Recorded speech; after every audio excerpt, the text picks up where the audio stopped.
Hello hi friends, mutton curry ఎలా చేయాలో చూసేద్దాం. ముందుగా అయితే నేను మటన్ క్లీన్ చేసుకొని పెట్టుకున్నానండి. ఆ తర్వాత ఆనియన్స్ కట్ చేసుకొని పెట్టేసుకున్నాను.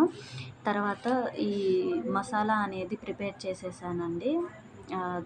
దాల్చిన చెక్క, లవంగం, షాజీరా, బిర్యానీ ఆకులు ఇవన్నీ పక్కన పెట్టేసుకున్నానండి. ఇప్పుడు కుక్కర్ పెట్టుకొని అందులో మనం ముందుగా ఆనియన్స్ కట్ చేసుకున్న ఆనియన్స్, మసాలా అవన్నీ వేసుకొని ఒకసారి కలిపేసుకొని మూత పెట్టేసుకున్నాను. ఆ తర్వాత ఒక 2 మినిట్స్కి పసుపు, ఉప్పు వేసుకొని బాగా కలిపేసుకొని మూత పెట్టేసుకున్నాను.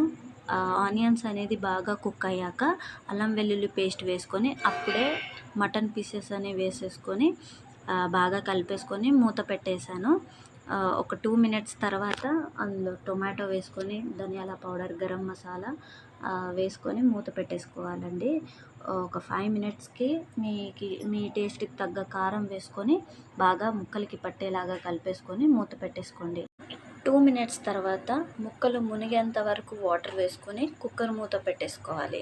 10 to 12 విజిల్ వచ్చినాక స్టవ్ ఆఫ్ చేసి అందులో కొత్తిమీర వేసేసుకొని మీకు గ్రేవీ కన్సిస్టెన్సీ ఎంత కావాలని చూసి స్టవ్ ఆఫ్ చేసేయండి.